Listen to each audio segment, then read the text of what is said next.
আজ তোমাদের শোনাবো এক ভিন্ন স্বাদের অন্য ধরনের গল্প। আশা করি তোমাদের ভালোই লাগবে। আমি জয়, তোমরা দেখছো নাইট করা এক্স। তাহলে চলো এবার শুরু করা যাক। তার নাম মিতা আন্টি। মা বললে ভুল হবে, উনি যেন শরীরের কোনো এক সুগন্ধি মূর্তি। 45 ছুঁই ছুঁই বয়সেও মুখের ত্বক টান টান, আর দুধের ভার যেন আঁচলে প্রতিদিন যুদ্ধ করে। আমি সুমিত, কলেজে পড়ি, আর ওনার ছেলে আমার ক্লাসমেট, বন্ধুও বটে। কিন্তু আমি বন্ধুর জন্য নয়, বন্ধুর মায়ের ত্বকের গন্ধে সেই বাড়িতে যাই। প্রতিদিন দুপুরে বন্ধু কোচিংয়ে বেরিয়ে যায়, আর আমি পড়ে থাকি আন্টির ডাকে। না, মুখের নয়, চোখের ডাকে, পেটের ভাঁজের ডাকে, আঁচলের ঘামের ডাকে। সেদিন দুপুরে রোদ গরম হয়ে উঠেছিল খুব।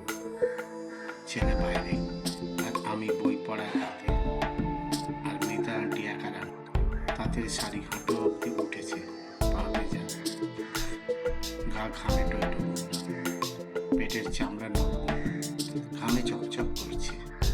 আমি ঘর থেকে তাকিয়ে দেখি শাড়ির খুঁট একটু একটু করে সরে যাচ্ছে, আর আমার ভিতরের লাঠিটা যেন নিজে নিজে জেগে উঠেছে।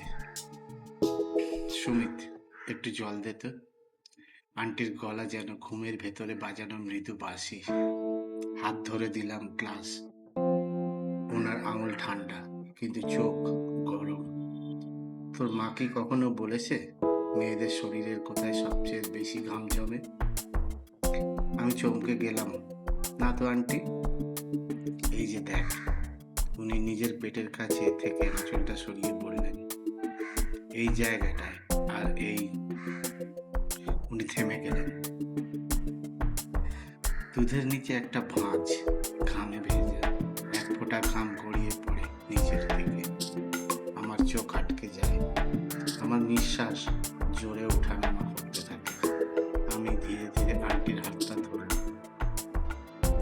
তুই তো অনেক বড় হয়ে গেছিস সুমিত, আমার শরীরের খোঁজ নেবে না? আমি আর নিজেকে আটকে রাখতে পারি না। পেছন থেকে হাত রাখি ওনার পেটে। চামড়াটা নরম, কাঁপছে হালকা। আমার ঠোঁট গিয়ে লাগে ওনার ঘাড়ে। ওনার নিঃশ্বাস করুন, একটা আহ শব্দ বেরিয়ে যায়। শরীরের খেলাটা শুরু হয় রান্নাঘরের মেঝেতে। শাড়ি একটু একটু করে নেমে আসে। দুধ আর বৃষ্টি দুটোই ভারী হয়ে ওঠে। আন্টির হাত আমার ঝুলে, আমার হাত ওনার পেটের রোদের নিচে। একটা লুকানো দুপুর, যেখানে ঘড়ির কাঁটা থেমে গেছে, আর শুধুই শব্দ। উহ, আহ, আহা, নামিন এক নিষিদ্ধ ভালোবাসার ভাষা। আন্টি আমার কানে ফিসফিস করে বললেন, তুই শুধু আমার বন্ধুর বন্ধু না, আজ থেকে তুই আমার প্রিয় পাপ।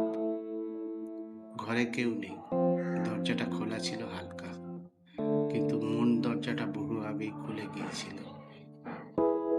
সেই দুপুরে রান্নাঘরের ঘর ভরা ঘামে মোড়া একটা পবিত্র পাপ গড়িয়ে পড়ে ওনার শরীরের উপর। আমার চোখ ওনার দুধের নিচে, ওনার হাত আমার পেটের উপরে। একটু পরেই উনি বললেন, একটা কাজ করবি সুমিত? আমার পিঠে ঘাম জমে গেছে, স্নান করতে যাচ্ছি, বিছানায় একটু মাখিয়ে দিবি তো? আমি চুপ করে দাঁড়িয়ে রইলাম। স্নানঘরটা ছোট, কিন্তু দরজাটা বন্ধ। আন্টি হালকা করে শাড়িটা খুলে একটা পাতলা গামছা পেঁচিয়ে দেয়। ওনার ভেজা পিঠে আমার চোখ। পিঠের মাঝে একটা সরু রেখা, আর কোমরের বাঁক যেন ঢেউয়ের মতো দুলে ওঠে। উনি একটু লজ্জা পান না। সাবান দে না সুমিত। ওনার কণ্ঠটা মাটির প্রদীপের মতো কাঁপে। আমি সাবান হাতে দিই, আর ধীরে ধীরে লাগাই ওনার পিঠে, কাঁধ থেকে নিচে, শরীরের পাশ দিয়ে আরো নিচে। ওনার নিঃশ্বাস ভারী হয়ে আসে, সাবানের ফেনা পেটের চারপাশে ঘুরে, আর আমার আঙুলে জড়িয়ে যায় ওনার গায়ের ঘামের তাপ। আমি হঠাৎ করে পেছন থেকে ওনাকে জড়িয়ে ধরি। ওনার গামছার নিচে আমার হাত চলে যায় কোমরের তলায়। উফ! ওনার মুখ দিয়ে একটা শব্দ বেরিয়ে আসে।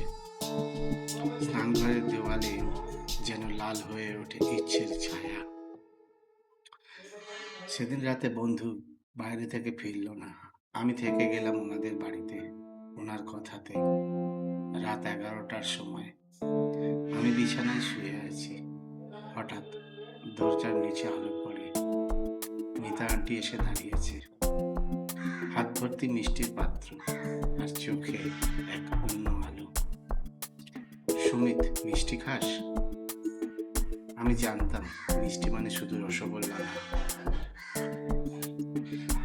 উনি এসে বসেন আমার পাশে, চাদরটা সরিয়ে বলেন, তুই কি জানিস রাতের বিছানায় মেয়েদের শরীর আলাদা রকমের হয়? আমি কিছু বলি না। উনি ধীরে ধীরে হাত রাখেন আমার বুকে, তারপর পেটের নিচে। এই শরীরটা ওকে ডাকছে রে সুমিত। দুধ শুধু সন্তানদের জন্য না, কখনো কখনো বড় হয়ে ওঠা ছেলেদেরও দরকার হয় একটুখানি আদর। আমি চাদরটা সরিয়ে ওনাকে কাছে টানি। ওনার দুধ আমার মুখে এসে লাগে, ওনার কোমর আমার হাতের ভেতরে। বিছানা ধীরে ধীরে নরম গদির মতো ঘুরতে থাকে। ওনার ঠোঁট কানে এসে বলে, আহ, আর একটু নিচে সুমিত। আমার হাত ওনার পেটের নিচে। ওনার শরীরটা কাঁপছে রেশমের মতো। ঘরের বাতি নিভে যায়, শুধু শোনা যায় গভীর শব্দ, নিঃশ্বাসের কম্পন আর কিছু রসালো শব্দ। উফ! আহ! ইস! আর থামিস না। রাত শেষে ভোরবেলা ঘরে আলো ঢুকতেই ওনার কপালে একটা চুমু খাই। তুই তো শুধু বন্ধুর বন্ধু ছিলি না রে, তুই এখন আমার রাতের জোছনা। গল্পটা ভালো লাগলে প্লিজ সাবস্ক্রাইব করবেন। এরকম আরো গল্প শুনতে আমার সাথে থাকুন। ভালো থাকবেন সবাই।